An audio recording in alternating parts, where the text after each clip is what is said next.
Hello student, हम पढ़ रहे हैं आपका subject plumbing service for civil third year और ये हमारा चैप्टर नंबर 4 है जल आपूर्ति प्रणाली वाटर सप्लाई सिस्टम।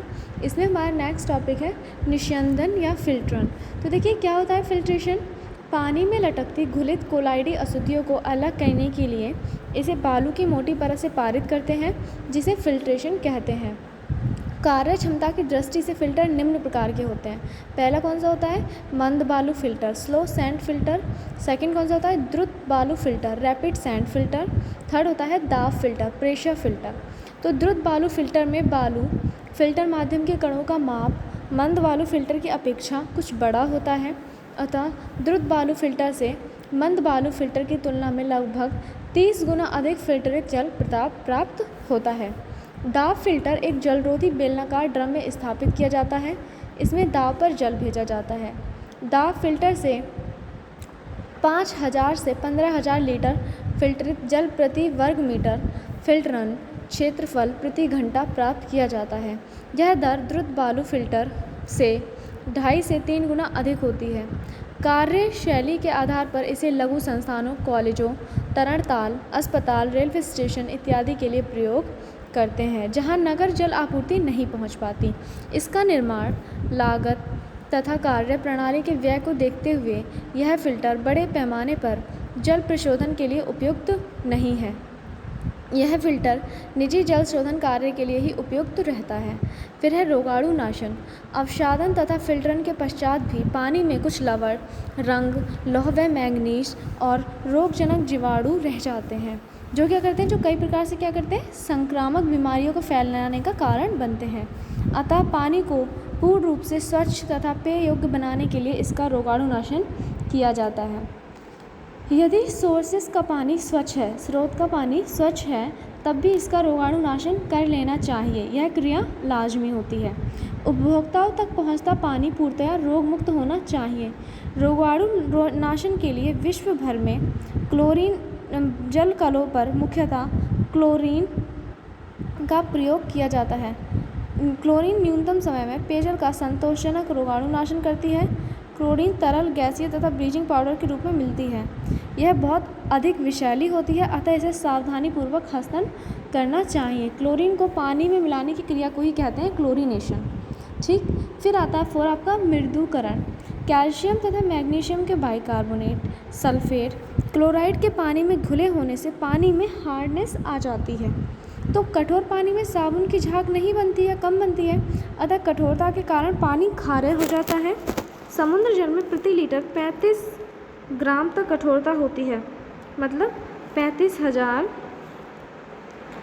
पर पार्टिकुलर मैटर ppm। 200 ppm अथवा अधिक वाला पानी खारा होता है।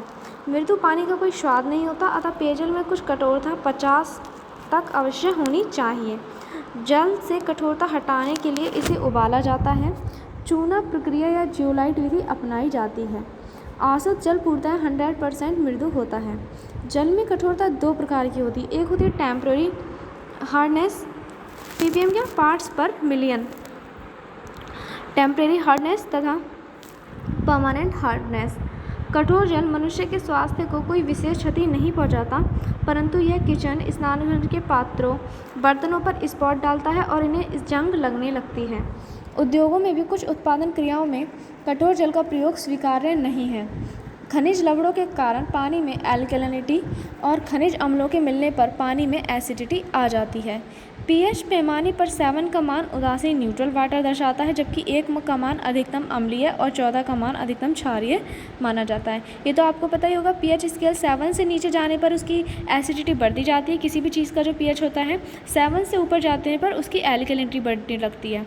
पूर्णतया शुद्ध, साफ, झलकता हुआ, स्वादिष्ट, मृदु, लवणों जीवाणु रहित जल प्राप्त करने के लिए विपरीत पराशरण विधि, रिवर्स ऑस्मोसिस अपनाई जाती है।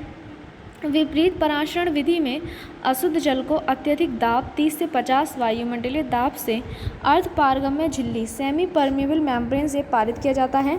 इसे हाइपर फिल्ट्रेशन भी कहते हैं। आरओ प्रणाली होटल, दफ्तरों, सार्वजनिक संस्थानों आदि के लिए अपनाई जाती है। फिर आता है आपका भंडारण, जल भंडारण वितरण टैंक, भंडारण तथा वितरण, स्टोरेज एंड डिस्ट्रीब्यूशन। अच्छा, स्टोरेज एंड डिस्ट्रीब्यूशन टैंक और सर्विस रिजर्वायर। नगर में पानी की मांग दिन रात के 24 घंटों के समान नहीं रहती। यह उपभोक्ताओं की आवश्यकता अनुसार प्रति घंटा बढ़ती या घटती है। उपभोक्ताओं द्वारा पानी की अधिकतम मांग कब होती है? प्रातः या साय में के घंटों में होती है। क्यों? क्योंकि मॉर्निंग में सब लोग ऑफिस के लिए निकलते हैं और शाम को सब लोग आते हैं। जबकि जल कल से उपचारित जल की उपलब्ध मात्रा प्लांट की धारिता के आधार पर एक समान होती है।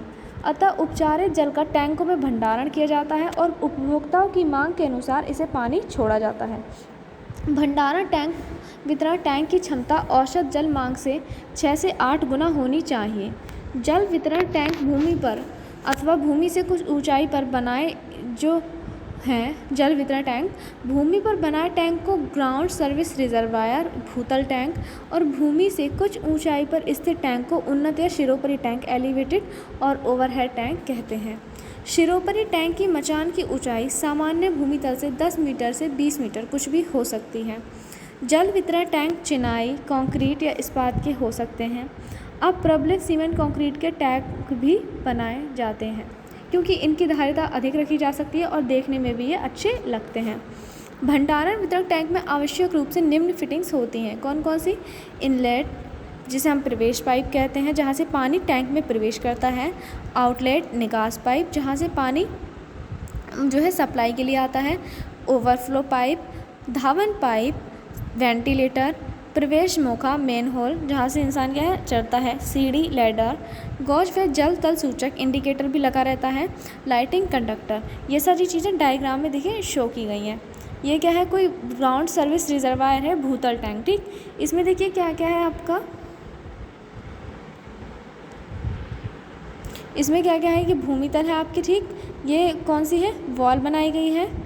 ये फिर क्या है आपका? मेन होल है अंदर आने के लिए। ये जल का लेवल है, ये ग्राउंड लेवल है। ठीक, फिर आपका ये ओवरफ्लो है। अगर इससे ऊपर पानी आएगा, ठीक, इतना रहेगा तो ठीक है, इससे ऊपर गया तो पानी ओवरफ्लो करना लगेगा। ये छत है इसकी, ये इसमें संवातक लगा हुआ है। ये वेंटिलेशन के लिए बोलते हैं, जिसे संवातक बोलते हैं। ये आपकी दीवार है। पहला क्या है देखिए, वन क्या है? जल प्रवेश पाइप। वन आपको क्या शो कर रहा है? जल प्रवेश पाइप। टू है जल निकास पाइप, आउटलेट। अब कॉमन सी बात है, जब पानी भरेंगे तो ऊपर से भरेंगे ना, पानी ऊपर से भरते हैं। ठीक, और नीचे आउटलेट क्यों दिया जाता है? ताकि नीचे पानी रिस कर आ सके। और तीसरा कौन सा है आपका? धावन पाइप। ये ठीक है। फिर आता है आपका, ये तो था ग्राउंड सर्विस रिजर्वायर। यह है उन्नत जल टैंक। ओवरहेड टैंक में देखिए क्या क्या होता है। आपके कॉलेज में कौन सा है? ये वाला टाइप है ना। ठीक, इनमें देखिए इनलेट इससे जाता है। ये आपका कोई टैंक है। ये आपका ओवरफ्लो पाइप लगा रखा है कि पानी अगर इससे ऊपर गया तो ओवरफ्लो यहाँ से करने लगेगा ताकि पानी ऊपर तक भरे और हमें पता चले। ये मचान बनाई गई है। ठीक, और ये क्या है आपका? ग्राउंड लेवल है। और आउटलेट पाइप कहाँ से दिया गया है? बिल्कुल नीचे से। ये तो आप कह सकते हैं कि इसको फ्लो डायग्राम को कह सकते हैं। ये आपका रेक्टेंगल है और ये आपका क्या है? सर्कुलर है। देखिए इसमें क्या है आपका? ये कॉलम है आपके, इसे आप फ्रेम एक तरह से कह सकते हैं, जिसे मचान, स्टेजिंग कह सकते हैं। ये आपका ग्राउंड लेवल जा रहा है यहाँ से। ये इसकी सीढ़ियाँ हैं जो इस तरह से गई हैं, लैडर। फिर है आपका आउटलेट दे रखा है कहाँ से? ये आपका ये है आउटलेट पाइप, ये जो बिल्कुल नीचे से दे रखा है, ये वाला। ठीक, इनलेट पाइप ये इस तरह से जाके ऊपर से जा रहा है। और यहाँ पे आपका ये ओवरफ्लो पाइप दे रखा है कि अगर यहाँ से पानी ज़्यादा ऊपर गया तो वो पानी यहाँ से फ्लो करने लगेगा। और ये वाटर लेवल है ही। ये क्या है आपका? वेंटिलेटर भी है और साथ में क्या है? मेन होल भी यहाँ पे दे रखा है। सेम चीज़ कंडीशन किस में है आपकी? सेम कंडीशन इसमें है। देखिए ये क्या है? क्या होता है नॉर्मली पाइप में? ये बना हुआ है, देखिए तो इजीली समझ में आ जाएगा। वरना एक इस तरह से क्या होते हैं? कॉलम होते हैं जिन्हें हम मचान कहते हैं। फिर इनमें सीढ़ी होती हैं इस तरह से लगी हुई। फिर क्या है? बीम डालते हैं इस तरह से ताकि ये सपोर्ट कर सकें किसको? कॉलम को, और लोड ट्रांसफ़र कर सकें। यहाँ पे क्या है? अगर ये इस तरह से कोई टैंक है, ये यहाँ मेन होल होता है कोई। ठीक, फिर क्या है? इनलेट कहाँ से आता है? यहाँ से। इनलेट पानी पर कहाँ से फ्लो करता है? यहाँ से। ये वाटर लेवल आ गया, यहाँ से ओवरफ्लो होने लगता है। अगर पानी इससे ऊपर गया तो ओवरफ्लो करने लगेगा। नीचे की तरफ से इनलेट दे रखा होता है इसमें। ये है आपका क्या? टैंक। ये आपके कॉलेज में भी टैंक है, सेम वही टैंक है। ठीक, ये था आपका कौन सा उन्नत जल टैंक या ओवरहेड या शिरोपरि टैंक, और ये है आपका ग्राउंड सर्विस रिजर्वायर या भूतल टैंक। थैंक यू क्लास, आज के लिए इतना ही।